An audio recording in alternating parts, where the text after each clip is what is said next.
हिंदी में यूपीएससी की तैयारी से संबंधित प्रोग्राम्स को देखने के लिए सब्सक्राइब करें स्टडी IQ IAS हिंदी।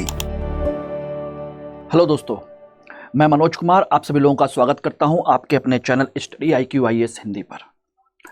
दोस्तों, आज हम लोग आधुनिक भारत के इतिहास की श्रृंखला में टॉपिक जो डिस्कस करने वाले हैं उसका नाम है रॉलेट एक्ट और जलियांवाला बाग हत्याकांड।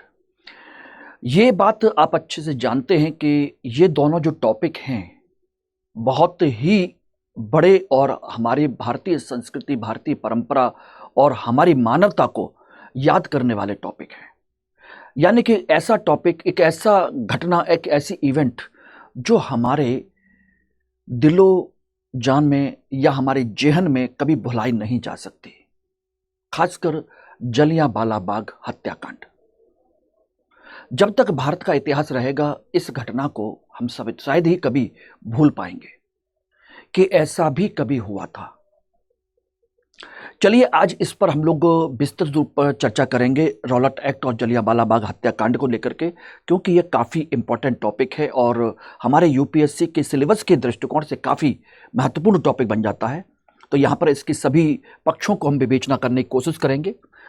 रॉलेट एक्ट आप अच्छे से जान रहे हैं। हम इसमें आज जो पढ़ेंगे दोस्तों वो बात करेंगे रॉलेट कमीशन के बारे में, रॉलेट आयोग के बारे में, जिसने इस एक्ट को लेकर के अपनी सिफारिशें दी थी, अपने सुझाव दिए थे, सर सिडनी रॉलेट। बात ये आती है कि आखिर रॉलेट एक्ट आया क्यों था, उसके पीछे क्या कारण थे, उसके रॉलेट एक्ट के क्या क्या प्रावधान थे और उसका क्या प्रभाव पड़ा। जब ये लागू हुआ तो इसका क्या प्रभाव पड़ा, किस तरीके का प्रभाव पड़ा। तो इन सभी मुद्दों पर हम चर्चा करेंगे और ये चारों चीजें आपको प्रॉपर तरीके से क्लियर होनी चाहिए दोस्तों, बहुत अच्छे तरीके से क्लियर हो जानी चाहिए कि ये चार चीजें हैं।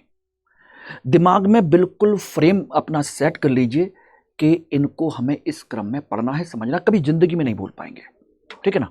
चलिए सबसे पहले मैं आपको बता देना चाहता हूं कि स्टडी IQ IAS 2026 के लिए प्रतिज्ञा बैच जो शुरू किया गया था उसमें अभी एडमिशन की एक लास्ट डेट है 20 तारीख तक, यानी कि कल तक इसकी लास्ट डेट है। अगर आप चाहते हैं तो मेरे साथ इंडियन इकोनॉमी का बैच मैंने जस्ट स्टार्ट किया है, उस बैच में अभी आप एडमिशन ले सकते हैं और मेरी गाइडेंस में बने रहने के लिए चाहते हैं तो MK लाइव कोड के माध्यम से इस बैच की जो शुरुआती कीमत है 9,999 रुपये, वहाँ से आप ज्वाइन कर सकते हैं। इसके अलावा 2027-2028 के लिए भी अलग बैचेज चल रहे हैं, उनको भी आप ज्वाइन कर सकते हैं, इंग्लिश, हिंदी और इंग्लिश सभी लैंग्वेजेस में। ओके, अब ये इसी समय अगर आप चाहते हैं, आप चाहते क्या, मैं तो चाहूंगा कि आप लोग ऑप्शनल में 300 प्लस नंबर ला करके प्रॉपर IAS की पोस्ट को गेन करें और 300 प्लस नंबर ही आपको प्रॉपर IAS बना सकते हैं। और हिंदी मीडियम में 300 प्लस नंबर दिलवाना, ये समझ लीजिए कि इतिहास वैकल्पिक विषय की ही एक मात्र जिम्मेदारी है। वही एक ऐसा विषय है जो आपको 300 प्लस नंबर दिलवा सकता है, वो भी बहुत आसान तरीके से, बहुत सरल तरीके से। चाहे आपने कुछ भी ना पढ़ा हो, कुछ भी ना जानते हो, तब भी इसमें आप बहुत सारे किस्से कहानियां जानते हैं, आराम से कर सकते हैं। कोई करंट अपडेट नहीं करना, कोई किसी भी तरह के इसके बैकग्राउंड की जरूरत नहीं कि आपका यह बैकग्राउंड होना चाहिए, नहीं होना चाहिए, कुछ भी करने की जरूरत नहीं है। और दूसरी सबसे बड़ी चीज, इसमें आप GS के सिलेबस से भी कम सिलेबस में तैयार इसको करके 300 प्लस नंबर ला सकते हैं। तो आप मेरे साथ इस बैच में जुड़ सकते हैं और ये बैच दोस्तों स्टार्ट हो रहा है 24 जुलाई से, जस्ट 4-5 दिन रह गए हैं।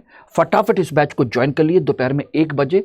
और इस प्रतिज्ञा जुलाई बैच को हम लोग जो प्रोवाइड करा रहे हैं MK लाइव कोड के माध्यम से 14,999 रुपए में। और ध्यान रखिएगा 300 प्लस नंबर दिलवाना मेरी जिम्मेदारी है आप लोगों के लिए। और इतना ही नहीं, मेरे साथ जुड़ेंगे तो मेरे साथ जुड़ने पर आपका जो गाइडेंस है ये टिल सिलेक्शन मेरी गाइडेंस आप लोगों के साथ में रहेगी। साथ के साथ इसमें आपको और भी बहुत सारी चीजें मिलेंगी इतिहास के साथ में। पर्सनल गाइडेंस तो मिलेगा ही मिलेगा, टिल सिलेक्शन गाइडेंस मिलेगी, बाकी regular classes, test series, answer writing, जो सब कुछ है वो इसमें ऑलरेडी है। तो जल्दी कीजिए इस बैच को ज्वाइन करने के लिए। बाकी कोई भी प्रॉब्लम हो, कोई भी आपको क्वेरी हो तो आप मुझे यहाँ पर कांटेक्ट कर सकते हैं मेरी मेल आईडी और टेलीग्राम व्हाट्सएप नंबर पर मुझे मैसेज कर सकते हैं। लेकिन हाँ, बैच ज्वाइन करने के लिए MK लाइव कोड यूज करना मत भूलिएगा। और क्लास की PPT वगैरह सभी चीज़ों के लिए इस ग्रुप को ज्वाइन कर लीजिएगा, टेलीग्राम ग्रुप को, ठीक है ना। अब बात करते हैं रॉलट एक्ट के बारे में। रॉलट एक्ट क्या था, कैसे था, किस तरीके से है, इसके बारे में हम लोग थोड़ी सी चर्चा करने की कोशिश करते हैं। देखिए, रॉलट एक्ट नहीं था, बल्कि एक आयोग गठित किया था सरकार ने 10 दिसंबर 1917 को। 10th ऑफ दिसंबर 1917 गवर्नमेंट जो थी उस समय, ब्रिटिश गवर्नमेंट, उसने एक आयोग का गठन किया, आयोग बनाया। और आयोग के जो अध्यक्ष थे वो थे सर सिडनी रॉलेट, ठीक है ना। और इसके साथ में कुछ सदस्य भी थे। उनके नाम अगर आप जानना चाहें तो आप देख सकते हैं, बेसिल स्कॉट ये रहे। इसके अलावा आप देखेंगे तो वार्ने लॉवर्ट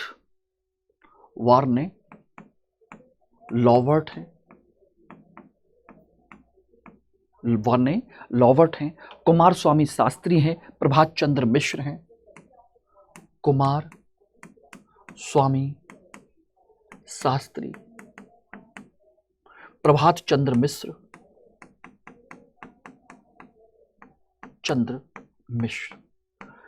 ये एक आयोग गठित किया गया था।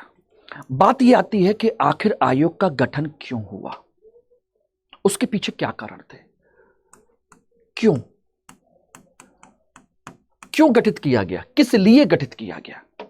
तो दोस्तों, इसके पीछे कारण था, ये बात आप अच्छे से जानते हैं कि जब से हमारा बंगाल का विभाजन शुरू हुआ था, उस समय से हमारे यहाँ गर्मपंथी विचारधारा तो बढ़ ही रही थी, साथ के साथ क्रांतिकारी गतिविधियां भी बढ़ने लगी थी।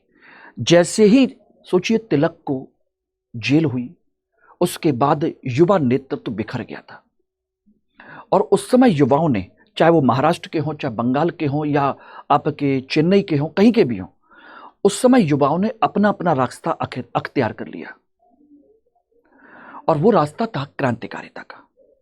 तो इसका उद्देश्य था उसी क्रांतिकारी गतिविधियों को रोकने के लिए क्या ऐसा व्यवस्था की जाए कि भारत में क्रांतिकारी गतिविधियां रुक जाएं। तो हम कह सकते हैं क्रांतिकारी गतिविधियों और क्रांतिकारी आंदोलन को रोकने और उसके षड्यंत्र को खत्म करने के लिए, और साथ के साथ उसके बारे में पता करने के लिए यह आयोग बनाया गया था, ठीक है ना। तो यानी कि हम कह सकते हैं क्रांतिकारी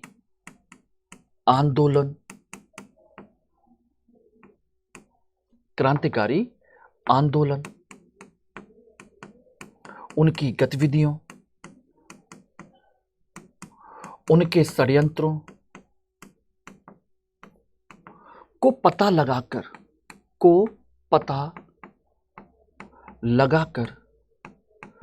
उन्हें दबाना, ठीक है ना, उन्हें दबाना।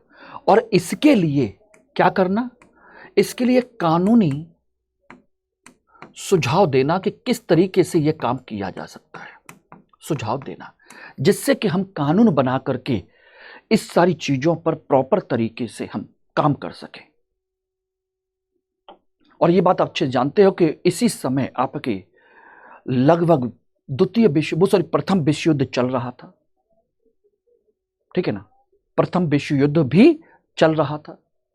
और तीसरी एक सबसे बड़ी चीज एक और भी थी कि पुराना जो रक्षा अधिनियम था, भारत रक्षा अधिनियम, उसकी समाप्ति होने वाली थी। तो एक कारण तो यह था। दूसरा कारण था फर्स्ट वर्ल्ड वार 1914 से लेकर के 18 के समय में अपनी समस्या कम करना, समस्या खत्म करना, क्योंकि इसकी वजह से उनको बड़ी परेशानी झेलनी पड़ रही है। और तीसरा था पुराना भारतीय रक्षा कानून क्या हो रहा था? समाप्त हो रहा था, हो रहा था। तो उसकी जगह पर नया रक्षा कानून बनाना था। तो ये 3 बेसिक जो रीजंस थे जिसकी वजह से इस आयोग का गठन किया गया था। ओके, क्लियर है? बात समझ में आ गई? कौन कौन सदस्य हैं, क्या क्या चीजें हैं? एवरीबॉडी, आज एक चीज ध्यान रखिएगा, आज मैं कुछ व्यस्तताओं के कारण आप लोगों को ये रिकॉर्डेड सेशन प्रोवाइड करा रहा हूं। अदरवाइज मैं मंडे से आप लोगों के साथ में फेस टू फेस जैसे पहले क्लास लेता था सेम वैसे ही रहूंगा। तो सभी लोग बने रहिएगा और क्लास को अच्छे तरीके से करिए, नोट्स बनाइए, अच्छे तरीके से पढ़िए। ओके, तो ये एक कंसेप्ट रहा। बात आई कि इसकी रिपोर्ट कब आई। इसकी रिपोर्ट आई 10 अप्रैल 1918 को इसकी रिपोर्ट आई, रिपोर्ट पेश की गई। ठीक है ना, इसकी रिपोर्ट पेश की गई, ठीक है ना। और इस रिपोर्ट में जो बताया गया वो ये था, रिपोर्ट में, कि जो भारतीय क्रांतिकारी हैं, भारतीय क्रांतिकारी या जो देशभक्त हैं, देशभक्त, उनकी नकारात्मक छवि बताई गई, नकारात्मक बताया गया कि ये सब बहुत गलत लोग हैं। अब चूंकि भाई ब्रिटिश सरकार है तो नेचुरल सी बात है, हमारे देश के लोगों को अच्छा तो नहीं बताएगी, ठीक है ना, ये सारी चीजें। दूसरा, इन्होंने कहा कि पुराने कानून की जगह नया कानून लागू हो, की जगह नया कानून लागू हो, कानून लागू हो, ठीक है। जो रक्षा कानून खत्म हो रहा था उसको लागू किया जाए और एक स्थायी परिवर्तन किया जाए, स्थायी परिवर्तन हो जिससे कि राजनीतिक आंदोलन को भी दबाया जा सके। राजनीतिक, सोचिएगा, राजनीतिक आंदोलन भी कमजोर किया जाए, आंदोलन दबाया जा सके, दबाना। तो ये इसकी रिपोर्ट में कुछ खास खास बातों पर ध्यान दिया गया और इसकी रिपोर्ट के आधार पर ही, इसी रिपोर्ट के आधार पर, ध्यान रखिएगा, जो असली चीज हुई थी उसको आप समझ लीजिएगा। इस रिपोर्ट के आधार पर 18 मार्च यानी कि अगले साल 1919 में अधिनियम पारित किया गया। 18 मार्च 1919 को अधिनियम पारित किया गया, पारित किया गया। और इस अधिनियम का जो नाम था वो था अराजक एवं क्रांतिकारी अपराध अधिनियम। इंग्लिश में कहें तो anarchical and revolutionary crime act, activities act, ठीक है ना। तो अराजक एवं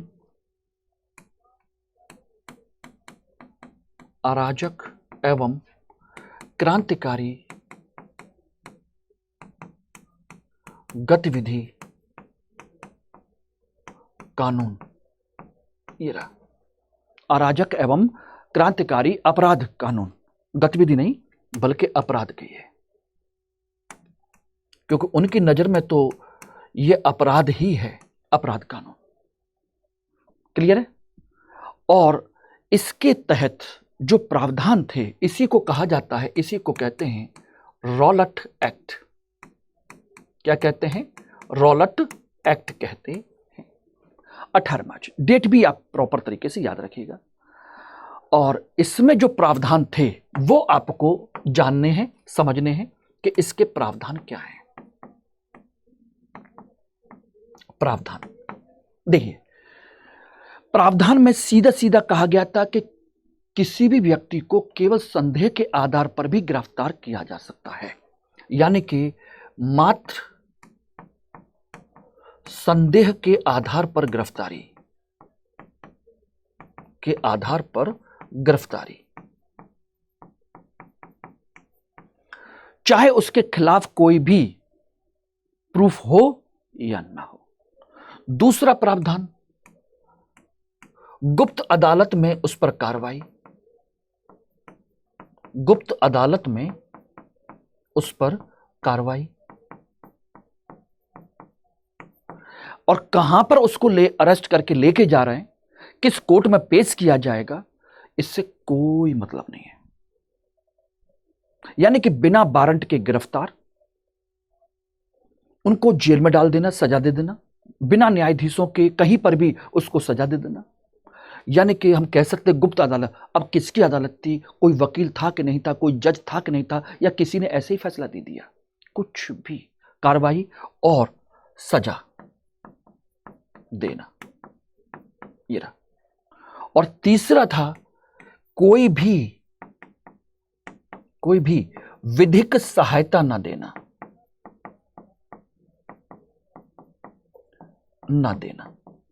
नो लीगल सपोर्ट, कोई भी विधिक सहायता ना देना। और इसी कानून का हम काला कानून कहते हैं। ध्यान रखिएगा, इस कानून को हम क्या कहते हैं? इसे ही कहते हैं काला कानून, काला कानून। और इससे गांधी जी ने कहा था, नो वकील, नो अपील, नो दलील। इसी गांधी ने कहा था कि भाई ना तो इसमें कोई अपील है, नो अपील, नो वकील, कोई वकील नहीं, और नो दलील, कोई दलील सुनने वाला नहीं है, कोई दलील नहीं। यानी किसी तरीके की कोई भी आपको वो चीज नहीं है इसमें, ये समझ लेना। इसी के लिए, और इसको सोचिए, गांधी जी ने जब ये कहा, और इसी के विरोध में जिन्ना ने इसे कानून कहा था। इसे मोहम्मद अली जिन्ना ने काला कानून कहा।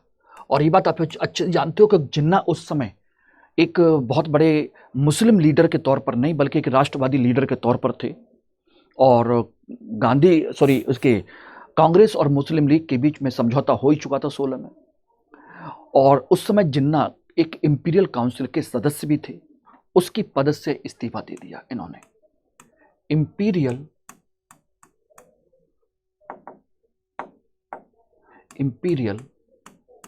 काउंसिल के पद से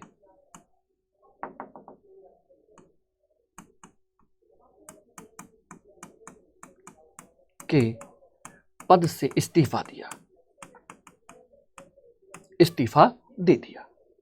ये इन्होंने किया। और इसी समय गांधी ने एक भारत व्यापी एक सत्याग्रह शुरू करने की बात कही। गांधी ने इसके खिलाफ, गांधी ने इसके विरोध में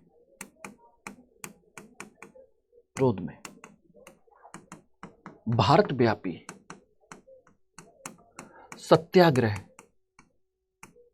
की बात कही। इनका मतलब था कि हम पूरे देश में सत्याग्रह करेंगे इस कानून के खिलाफ, रॉलेट एक्ट के खिलाफ, हम पूरे देश में। और इसका सोचिएगा, इसी चीज को लेकर के कंडीशन थी कि क्यों ऐसा उन्होंने कहा था।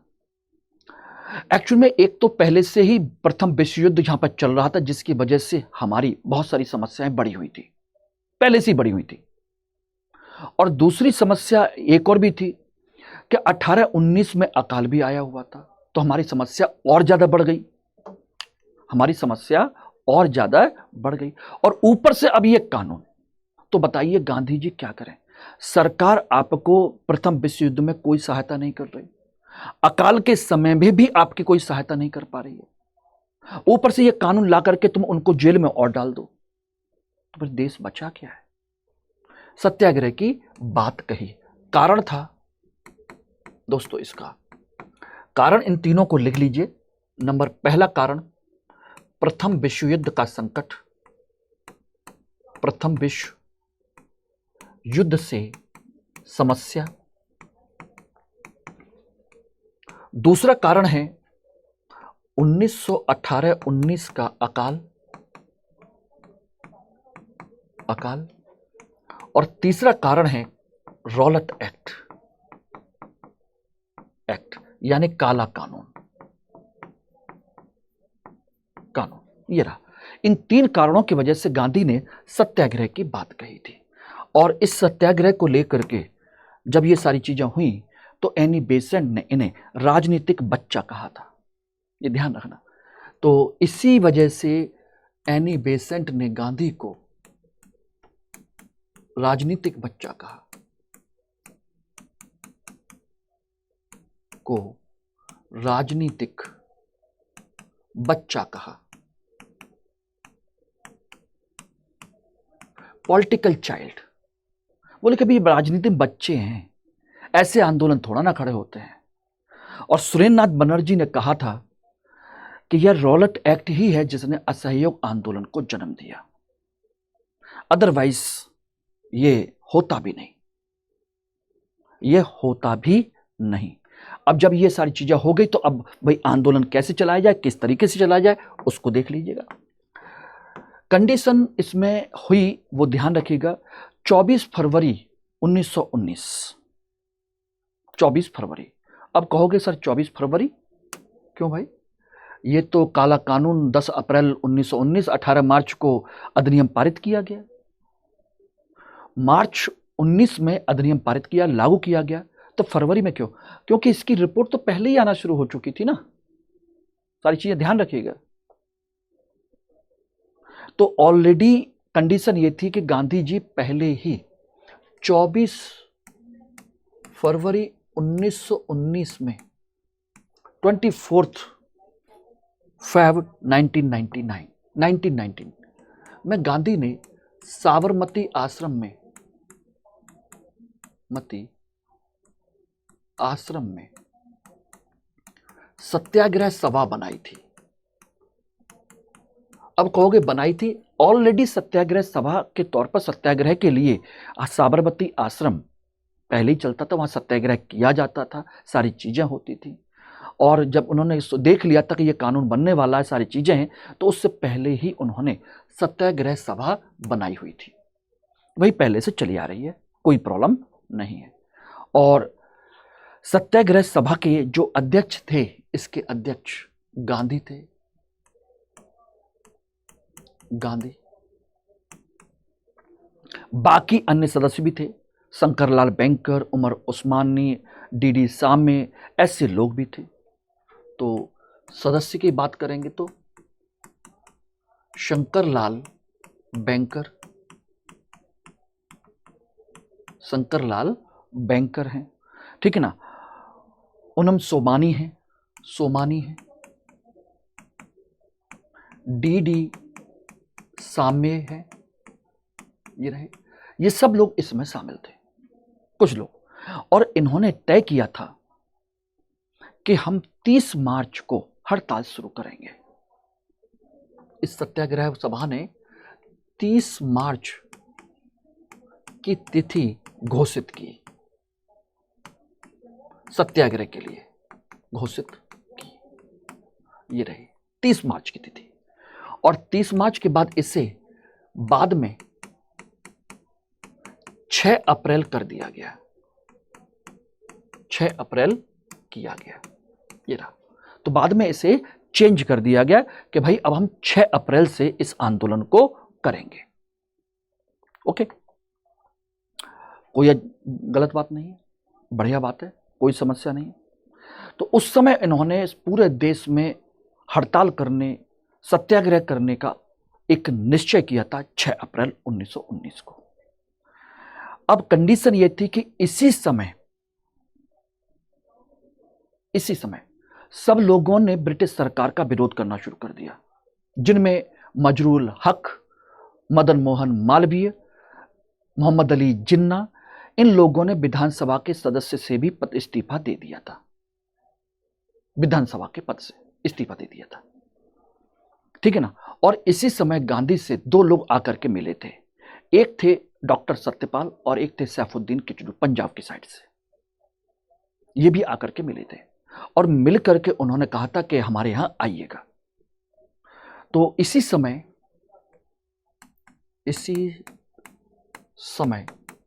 डॉक्टर सत्यपाल और सैफुद्दीन किचलू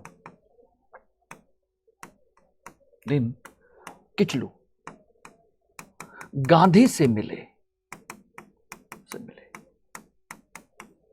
और 6 अप्रैल को समझ लीजिए पूरे देश में आंदोलन की शुरुआत हो गई थी, रॉलट एक्ट के खिलाफ शुरू हो गई थी। और 9 अप्रैल 1919 को गांधी पंजाब के लिए रवाना हुए, लेकिन उन्हें पलवल स्टेशन से ही वापस भेज दिया गया। पलवल स्टेशन जो दिल्ली से आगे हम जब जाते हैं तो उधर बंबई की तरफ से आएंगे तो पलवल आगरा से पहले ही पड़ जाता है, दिल्ली तक नहीं पहुंच पाए। पलवल स्टेशन से ही इन्हें वापस भेज दिया गया, बोले वापस बंबई जाइए, गुजरात जाइए, अहमदाबाद जाइए, जहां भी जाइए, पंजाब के क्षेत्र में आप नहीं जाएंगे। तो जब इनको भेजा गया और उसी समय अगले दिन ही क्या हुआ, 10 अप्रैल 1919 को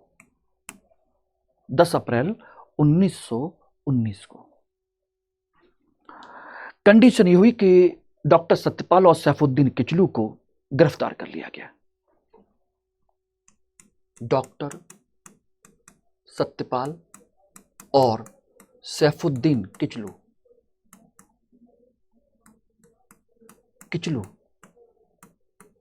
को रॉलट एक्ट के बिहाफ पर, रॉलट एक्ट के तहत गिरफ्तार किया गया।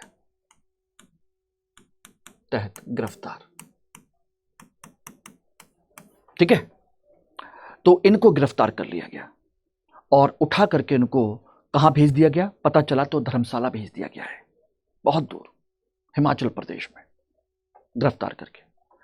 और इसी के विरोध में, क्योंकि ये बहुत अच्छे नेता माने जाते थे, बहुत अच्छे सभ्य लोग थे, सारी चीजें थी, इसी के विरोध में कंडीशन ये हुई थी कि हजारों नेताओं ने 11 तारीख को एक अच्छा खासा रामनवमी का जुलूस निकालने का, एकता प्रदर्शन करने का कोशिश किया। एक्चुअली में इससे एक दिन पहले ही 9 अप्रैल को ही रामनवमी का जुलूस निकाला था और रामनवमी के जुलूस में हिंदू मुसलमान सब मिलजुल करके एक रहे थे। उसी वजह से सैफुद्दीन किचलू और डॉक्टर सत्यपाल दोनों पर ब्रिटिश सरकार की नजर थी। उन्होंने अगले दिन इनको अरेस्ट कर लिया और 11 तारीख को, समझ लीजिएगा, 11 तारीख को 11 अप्रैल क्या हुआ, हजारों लोगों ने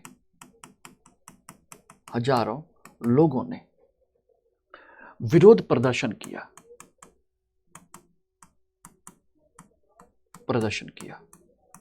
अमृतसर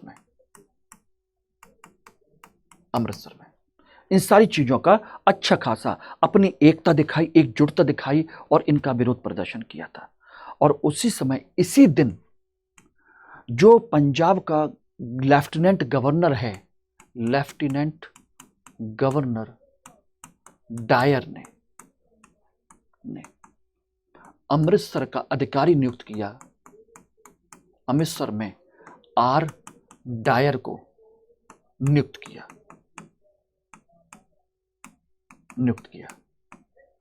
यानी कि 2 लोग हैं, एक डायर है जो लेफ्टिनेंट गवर्नर है, ओ डायर कहते हैं, माइकल ओ डायर कहते हैं, और दूसरा है आर डायर, जिसको अमृतसर का एक प्रभारी बना दिया गया कि भाई तुम्हारी ये व्यवस्था है, तुम देखो सारी चीजें क्या करना है क्या नहीं करना है। और इन सब लोगों ने प्रॉपर तरीके से यहां पर मार्शल लॉ लगाने की घोषणा कर दी, लेकिन उसका अनाउंसमेंट प्रॉपर तरीके से नहीं किया। ठीक है ना, बिरोल यहां पर क्या कर दिया और इसी समय मार्शल लॉ लागू कर दिया। मार्शल लॉ का मतलब होता है सैन्य शासन, सेना, शूट ऑन साइट का ऑर्डर होता है। लेकिन यह जनता को पता ही नहीं, जनता को बताया ही नहीं, इन्होंने कन्वे ही नहीं किया किसी भी तरीके से, किसी भी स्तर पर कहीं पर भी कोई भी कन्वे किया ही नहीं।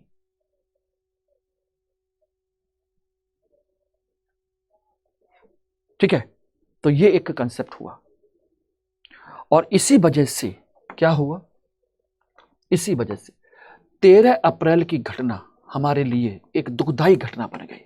13 अप्रैल 1919 ये रही। इसी दिन बैसाखी का दिन था, बैसाखी का दिन है ये रहा। हजारों लोगों ने जलियांवाला बाग में एकजुटता दिखाने की कोशिश की। ये रहा जलियांवाला बाग प्रॉपर। और ये घटना है आपके 13 अप्रैल 1919 की ये रही। और जिसके इसको लेकर के अभी आप लोगों ने हो सकता है कि मूवी देखी हो, केसरी 2 ये रही। और जलियांवाला इस बाग में, ध्यान रखें, बाग में एक मीटिंग का आयोजन किया। सभी लोगों ने इसमें मीटिंग का आयोजन किया कि भाई सब लोग मिलेंगे, वहां बैठ के बातचीत करेंगे, सारी चीजें हैं, क्या किया जाए, किस तरीके से किया जाए। ठीक है, ये सब कुछ हुआ। और इसके बाद लाला कन्हैया लाल को इसका अध्यक्ष नियुक्त किया गया था इस मीटिंग का, जिन्होंने मना कर दिया था कि हम इसकी अध्यक्षता नहीं करेंगे। ठीक है, और लोग इकट्ठे हुए, हजारों लोग इकट्ठे थे। कंडीशन ये थी कि आर डायर ने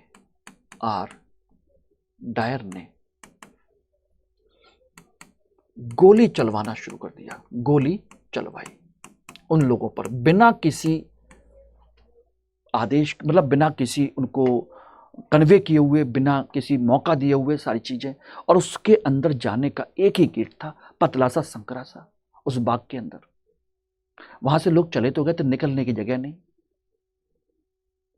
सोचिए 1650 राउंड गोलियां चली थी सरकारी आंकड़ों के अनुसार। 1650 राउंड गोली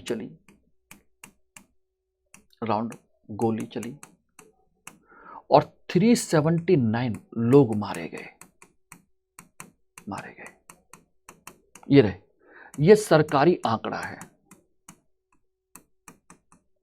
आंकड़ा। बाकी कहते हैं कि हजारों लोग मारे गए थे, हजारों लोग, बच्चे, बूढ़े, जवान, जो जिसके ऊपर गिरा, जहां भी गिरा, बिना किसी उनको समय दिए, बिना किसी उनको इन्फॉर्म किए, सीधे गोलियां चलाना शुरू कर दिया गया और लोग मारे गए। बहुत बुरी स्थिति, बहुत बहुत बुरी स्थिति। उन गोलियों के निशान आज भी उनकी दीवारों पर देखे जा सकते हैं। क्या क्या हुआ, किस तरीके से हुआ। और ये बात आप लोग सबने पढ़ी होगी, सबने जानी होगी, सारी चीजें हैं। और इसका ये बहुत बड़ा नरसंहार था, उस समय का बहुत बड़ा नरसंहार। वैलेंटाइन शिरोल, जो कि तिलक वगैरह का विरोधी माना जाता है, सोचिए सिरोल जो है, वैलेंटाइन शिरोल, यह भी कहता है इस दिन को कि यह काला दिन है। काला दिन कहा, बोले कि यह काला दिन है, बहुत बुरा।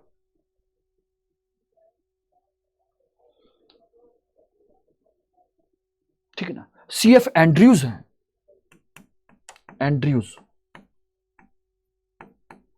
CF एंड्रयूज कहते हैं कि यहां पर जो किया गया है वो कुछ नहीं था, बल्कि जानबूझकर की गई हत्या है। यहां जानबूझकर की गई हत्या, इसका कोई भी पश्चाताप नहीं है।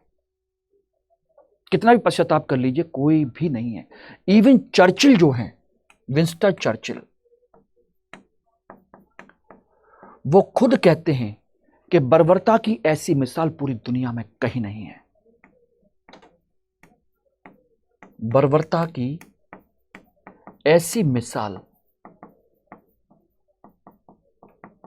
दुनिया में कहीं नहीं है, कहीं नहीं है। बर्बरता की ऐसी मिसाल दुनिया में कहीं नहीं। और इसी के विरोध में, ध्यान रखना, विरोध में टैगोर ने अपनी नाइटहुड की उपाधि वापस की। नाइटहुड हुड उपाधि वापस की, बोले मुझे नहीं चाहिए, वापस की। सरोजनी नायडू, सरोजनी नायडू, इन्होंने कैसरे हिंद वापस किया, कैसरे हिंद वापस किया। अब कहो कैसरे हिंद तो गांधी का था, गांधी को भी मिला हुआ था, सरोजनी नायडू को भी मिला हुआ था। गांधी को मिला था विश्व युद्ध में सरकार की सहायता करने के लिए, उनको कैसरे हिंद मिला था।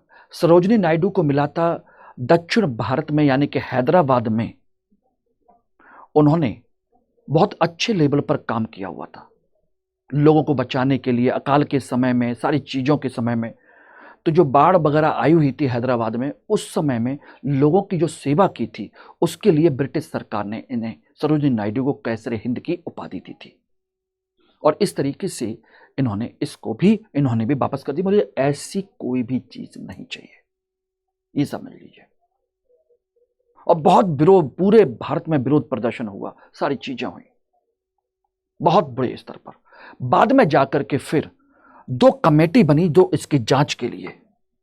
एक तो हंटर जांच कमीशन बना सरकार की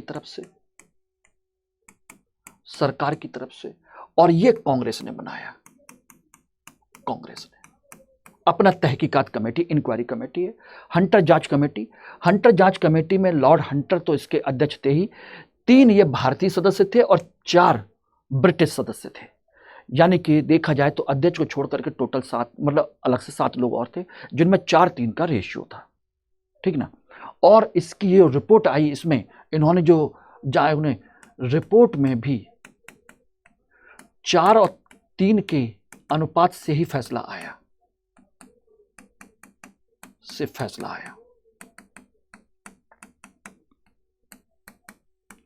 यानी कि इनमें से जो भारतीय लोग हैं, इन्होंने माना कि डायर दोषी है, डायर को दोषी माना और दंडित करने की मांग की, दोषी माना।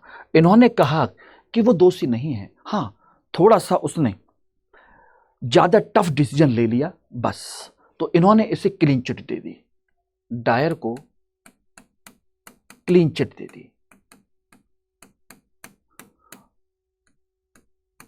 चिट दी, ये रही।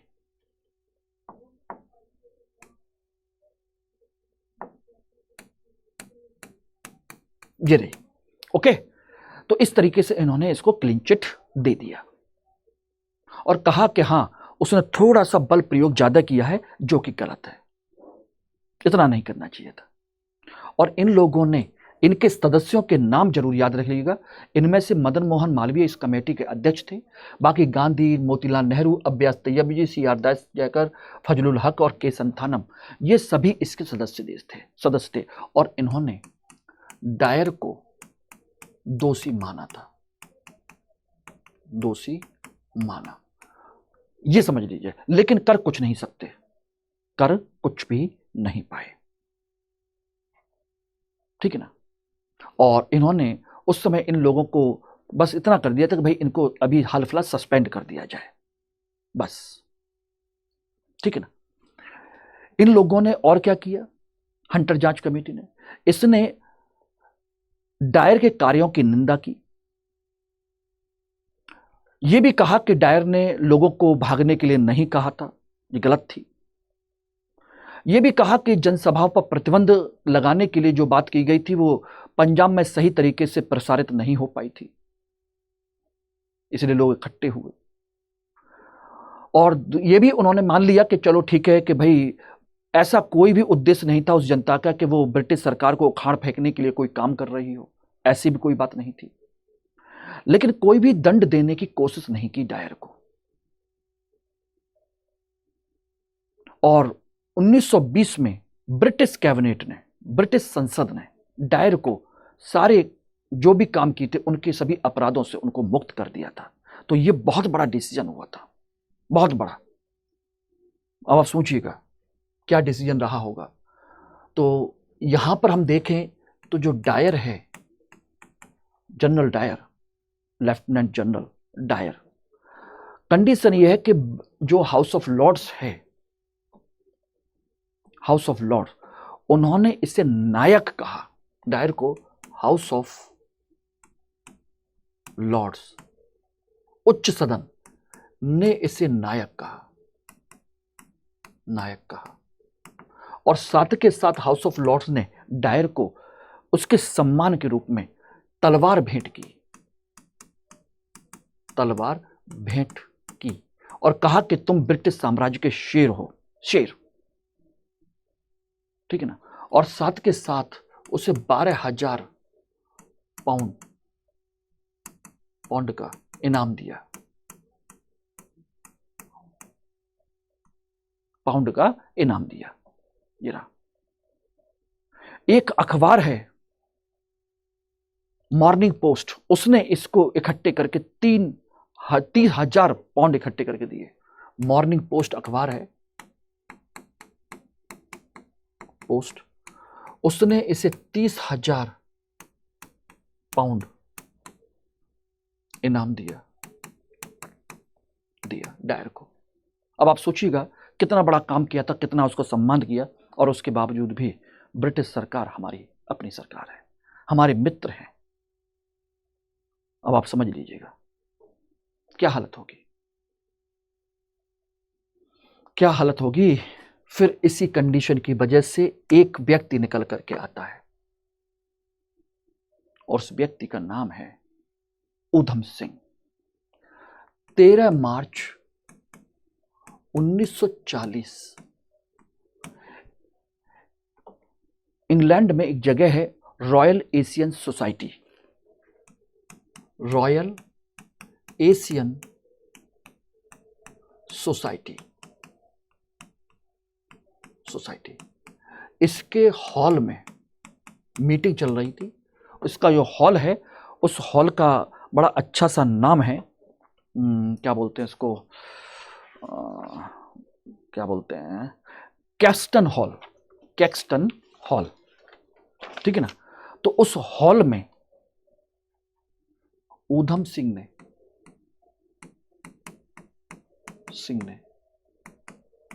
डायर की हत्या की, गोली मार करके वहीं पर उसको खत्म कर दिया, और खुद पकड़ गए। और पकड़ने के बाद कंडीशन यह है कि 31 जुलाई को इनको बेंटन जो विले जेल है उसमें फांसी दे दी गई। ऊधम सिंह को 31 जुलाई 1940 को बेंटन विले जेल में फांसी दे दी गई। और इस तरीके से उन्होंने बदला ले लिया, पूरा बदला ले लिया। और इसके बाद कंडीशन ये हुई कि पूरे क्षेत्र में आपके आंदोलन शुरू हो चुके थे। सारी चीजें क्या करेंगे ये समझ लीजिएगा, खूब आंदोलन। तो मैं उम्मीद करता हूं कि ये सारी चीजें आपको समझ में आई होगी, सारी चीजें हो गई होंगी, और यहीं से शुरुआत होती है अगले आंदोलन के लिए। गांधी जी अब तैयार हो गए कि अब हमें इनके लिए असहयोग आंदोलन शुरू करना ही होगा, बस मौका चाहिए था। वो गांधी जी बिल्कुल मेंटली प्रिपेयर थे, ये समझ लेना। और सत्याग्रह सभा को उन्होंने इसी समय 18 अप्रैल को उन्होंने सत्याग्रह सभा खत्म कर दी थी, भंग कर दी थी उन्होंने। 18 अप्रैल 1919 में सत्याग्रह सभा भंग की थी गांधी ने। इस घटना के बाद से अब वो तैयार थे कि मुझे कुछ करना है, और इस तरीके से सारी चीजें हुई। होपफुली कि ये सारी चीजें आपको क्लियर हो गई होंगी।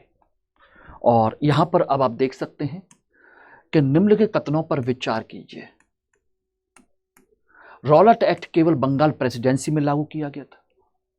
जलियांवाला बाग हत्याकांड के बाद हंटर आयोग की सिफारिशों को पूर्णतः लागू किया गया। रॉलट एक्ट को भारत की अस्थायी आपातकालीन सुरक्षा के लिए लाया गया था।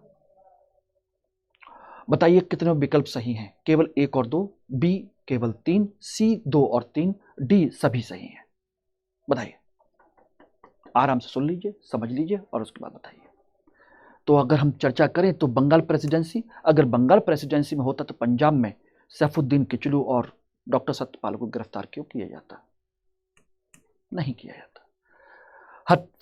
हंटर आयोग की सभी सिफारिशों को पूरी तरह लागू किया गया? जी नहीं, उसकी सिफारिशें पूरी तरह लागू नहीं की गई, बल्कि उनको ये और कह दिया कि माफ कर दो, इनको हटाओ। केवल ये सही है, गलत है? आंसर है आपका केवल 3 सही है। ये रहे। रॉलेट एक्ट पूरे भारत में लागू किया था। हंटर आयोग ने दोषियों को दंडित नहीं किया, बल्कि जनरल डायर को गंभीर भूल के रूप में देखा, जब भूल हो गई है बस हटा दो। और ये 3 सही है। प्रथम विश्व युद्ध के बाद आपातकालीन शक्तियों को स्थायी बनाने के उद्देश्य से लाया गया था। ये रहा। अब यहां पर इसका मेंस का क्वेश्चन देख सकते हैं। रॉलेट एक्ट और जलियांवाला बाग हत्याकांड ने भारतीय स्वतंत्रता संग्राम की दिशा और स्वरूप को किस प्रकार बदला? विश्लेषण कीजिए। यह है आपका क्वेश्चन, ठीक है। और इसी तरीके से चाहते हैं तो मेरे साथ फटाफट इस बैच को ज्वाइन करिए। इतिहास वैकल्पिक विषय 300+ नंबर के लिए कम से कम, और 24 जुलाई से आधुनिक भारत का इतिहास से हम लोग क्लास शुरू करने जा रहे हैं, सेकंड पेपर से। तो ये मत सोचिएगा सेकंड पेपर से क्यों कर रहे हैं, फर्स्ट पेपर से क्यों नहीं शुरू कर रहे। सेकंड पेपर से पहला टॉपिक से हम स्टार्ट करेंगे, और जो अभी एडमिशन लेंगे सभी बच्चे, उनका समझ लीजिए कि यहीं पर आकर के आपका बैच खत्म होगा। यानी कि पहले सेकंड पेपर मॉडर्न इंडिया पढ़ेंगे, फिर वर्ल्ड हिस्ट्री, और उसके बाद फिर हम एंशिएंट और मिडेवल, इस तरीके से खत्म करेंगे। ये समझ लेना। तो जितना जल्दी आप ज्वाइन करेंगे उतना बेटर है, क्योंकि अब आप समझ लीजिएगा हिस्ट्री ऑप्शनल का बैच 6 से 7 महीने में एक बार नए सिरे से शुरू होता है। अगर आप चाहेंगे कि एंशिएंट से स्टार्ट करना, तो आपको 3-4 महीने अभी वेट करना पड़ेगा। कम से कम 3-3.5 महीने वेट करना पड़ेगा। तब तक आप बहुत लेट हो चुके होंगे। कम से कम आपको आधा पेपर अभी तैयार कर लेना चाहिए, और सबसे ज्यादा जीएस में इफेक्ट करने वाला यही पेपर है। तो जीएस में सबसे ज्यादा उपयोग में भी यही आता है, सारी चीजें यही होती है। तो फटाफट इस बैच को ज्वाइन कीजिए। जुलाई प्रतिज्ञा बैच MK लाइव कोड के माध्यम से 14,999 रुपए में, ध्यान रखिएगा। लेकिन कोड MK लाइव लगाना मत भूलिएगा। और इस क्लास की पीपीटी के लिए आप मुझे यहाँ पर कांटेक्ट कर सकते हैं, इस टेलीग्राम ग्रुप को ज्वाइन कर सकते हैं, और ये मेरा कांटेक्ट डिटेल है जिसके थ्रू आप मुझे कनेक्ट कर लीजिएगा कभी भी। स्टडी IQ IAS, आपका सिलेक्शन हमारा मिशन।